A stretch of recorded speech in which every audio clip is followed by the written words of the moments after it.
Welcome to the lecture. Today we'll be talking about this beautiful spine and the vertebra that the spine is made of.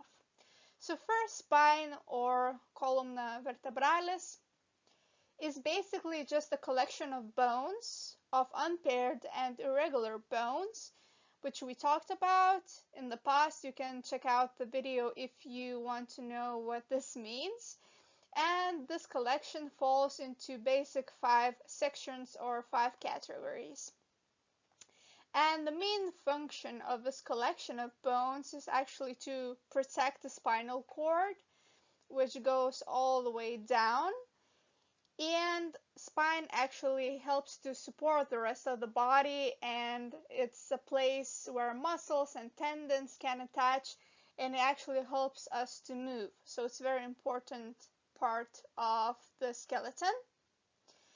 And we actually have a spinal formula which helps us tell about which part of that collection or section we're talking about.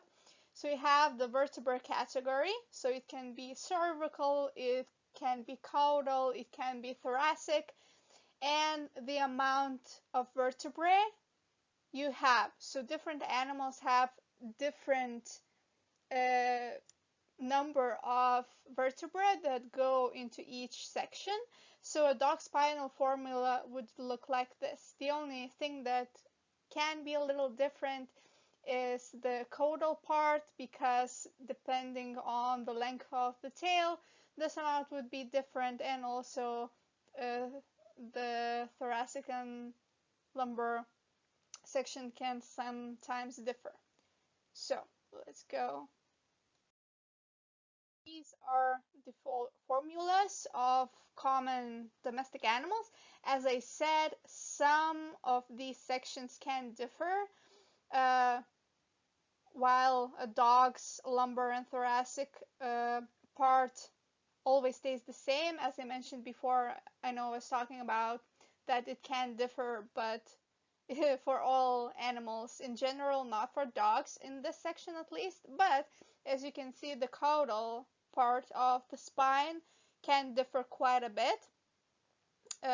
For horses, as you can see, even more. So basically the only animal we see here that has the same amount of caudal vertebrae are goats.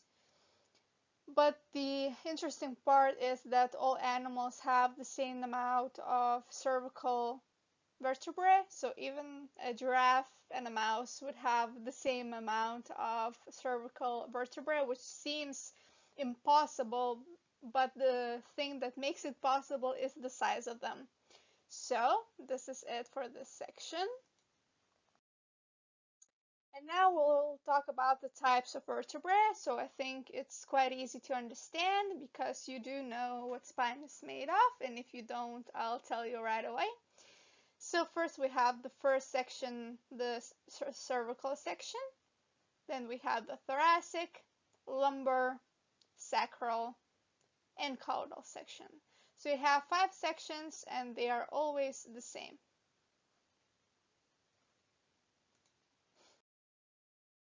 So parts of vertebrae. I'm not going to go through every single one of these right now, but you can take a screenshot if you need to. This is the second part of things that you need to know. All the terms in Latin and in English. And some extra parts. There are more because vertebrae, as I already mentioned, are unpaired and they're irregular bones. So there are a lot of both differences between species and just between the actual vertebrae in the sections. So these are not all the parts that vertebrae has, but these are the main ones that are good to know. So subscribe for part 2. We're done with the spine, and now we'll move on to the actual vertebrae. So this is a beautiful vertebrae, and the main part of the vertebrae are made of three main parts. So you have the body, then you have the processes, this is also a process, and you have the arch right here.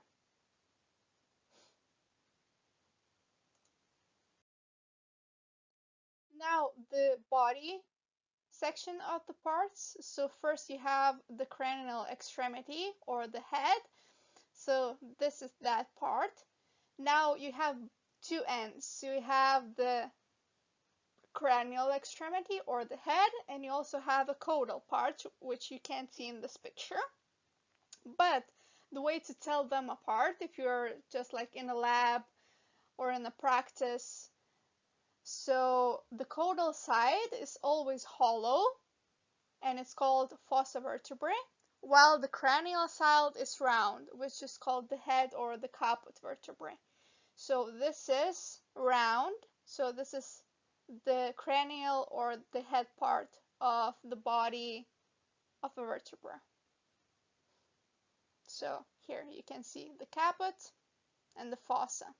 Fossa is like a little hole, hold out section of the body of the vertebrae. So the actual body is this section right here, and from the front it would be this. As you can see, you have two puncture lines. Next we have the arch part of the vertebrae. So you have the vertebral actual arch, which is this part right here, and it's divided into a couple sections. So you have the dorsal part, so basically the top of it, and it's always easy to tell where the top and bottom is because you have mainly some kind of process on top. Not all vertebrae have that, but for the most part, this is the top and this is the bottom. Now you have the root of the arch because it needs to attach to something, and the arch can't be a full circle. So you have like this half moon, and these are the feet of that moon right here. And you actually have the foramen or the hole that arch on the top and the dorsal part of the body of the vertebrae creates. So this is the hole or the foramen of the vertebrae. Now you have quite a few processes. These are the main ones. There are more, but these processes almost all the vertebrae have. So first you have the transverse process. You have two here and here. So these are paired. Then you have the spinous process. This is unpaired, one and on top. Then you have the cranial articular process of the vertebral arch, or you can just call it the cranial articular process because this is a mouthful. So this is this part right here, here and here, so it's paired.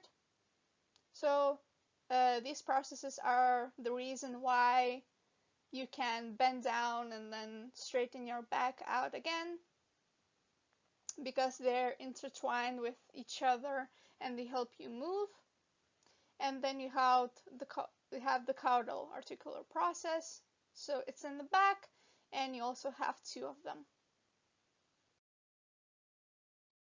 Now we have some extra. You've seen this picture before.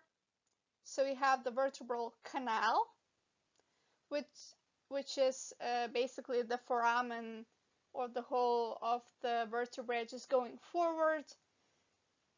And this is the part where the spinal canal goes. And you have the spatium interarticulale, which is interval separating the arches basically. So you have the arch, which would be right here, right, and here. And this is the place where two vertebrae connect. Then you also have the opening between, so you have the actual vertebral canal, and you have the place again where two vertebrae meet, and they need to be at the same level that the spinal cord can go through without getting stuck or going somewhere else where it's not supposed to. So this is the place where two vertebrae meet and create the rest of the vertebral canal. And you have the cranial notch of the pedunculus. So you have basically like this little incisure right here. You're going like down the slope, and it's just so you don't have a completely straight line, right? It's a little going inward.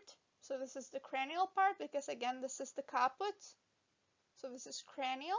So you know that this is the cranial notch, or the incisura vertebralis cranialis. And then again, you have the same thing on the back, so the caudal side right here. And again, this is the fossa, or the caudal part of the body of the vertebrae. So above it is the caudal notch, or incisura vertebralis caudales. Now, talking about the actual different sections of the spine. First, you have the cervical vertebrae. So there are 7 of them, always 7. And they are the most diverse, meaning that they are all very different, not just between species, but also the first cervical vertebrae is wildly different from the 6th or the 7th one. And the main distinctive feature that tells them apart is the transverse foramen right here. It's double. Okay, so here we have a lot of spaces to fill. So first we have the first cervical vertebra, which is atlas. Now this one looks wild, and it actually lacks a body, and it looks like nothing like a vertebra actually. And not only does it lack a body, but because its transverse processes are so big, they're actually called wings, or alatlantis. And again, not only are cervical vertebrae very wildly different between each other and between the species, only like this one cervical vertebrae, the first one, atlas, is also very different between species. So a cow's and a horse's atlas will look different. So keep that in mind, and if you want a video on the differences, please let me know. Next we have axis, which is the second vertebrae, and the distinctive feature is tooth-like process, which is right here, and it's called dens axis, so basically the tooth of the axis. Next we have the middle cervical vertebrae, which are more or less the same in the same species. So the middle ones are from 3rd to 5th, and the processus transversus, so the transverse process, has a hole inside of it. So foramen transversarium, I'm trying to say Latin terms in English, it's weird. So actually, to tell the difference between the 3rd and the 5th middle cervical vertebrae is kind of difficult. I don't know if I could do that myself, but you just need to know them as the middle ones. Next up we have the 6th vertebrae. So the main feature is very big lamina ventralis. It's right here. And the 7th has the high cervical spinous process, so the top one. And the main feature are the fovea costalis caudales. So it has a little hole here, which others don't. So this is how you tell it apart from others.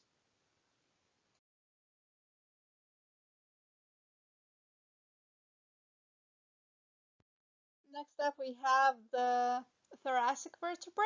So the main features are high spinous process. So this process right here is very long. That's how you tell them apart. Also, it has very short transverse processes. So these are way shorter than the ones on lumbar vertebrae.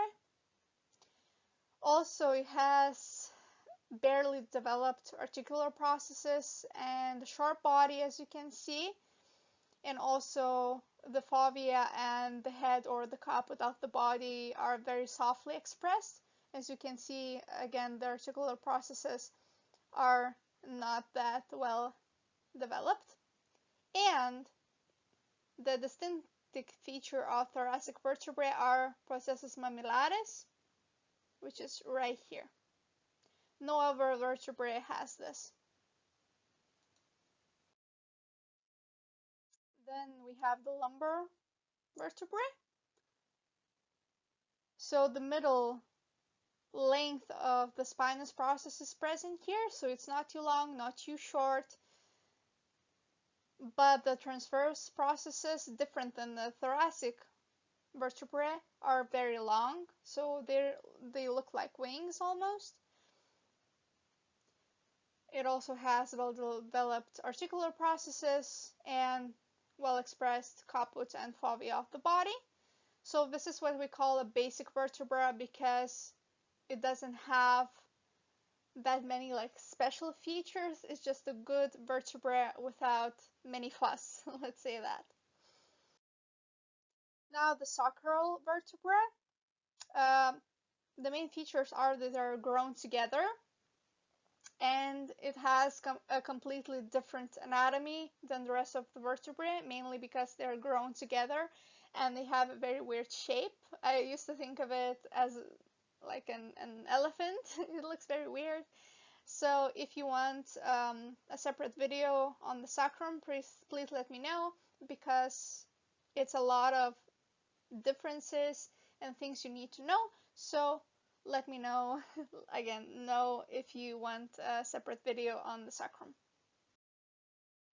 And the last type of vertebrae are the caudal ones. So they're not that different between species and they're not that different from each other, but the thing that varies is amount. Now, knowing the amount of caudal vertebrae is not that important. You just need to know the guidelines, mostly because a different dog will have a different count of these vertebrae. So don't fuss if you don't remember it. Just have like a vague idea of what it needs to be. So again, we have just two parts here that could be a little confusing. So you have the foramen vertebrale right here, and then the processus transversus right here. So you have double process and the foramen, which could be harder to tell on this vertebrae. So again, we have the literature and other sources. Feel free to check it out. These are amazing books and amazing sources. So let me know if you need anything else, and have a good day. See you next time.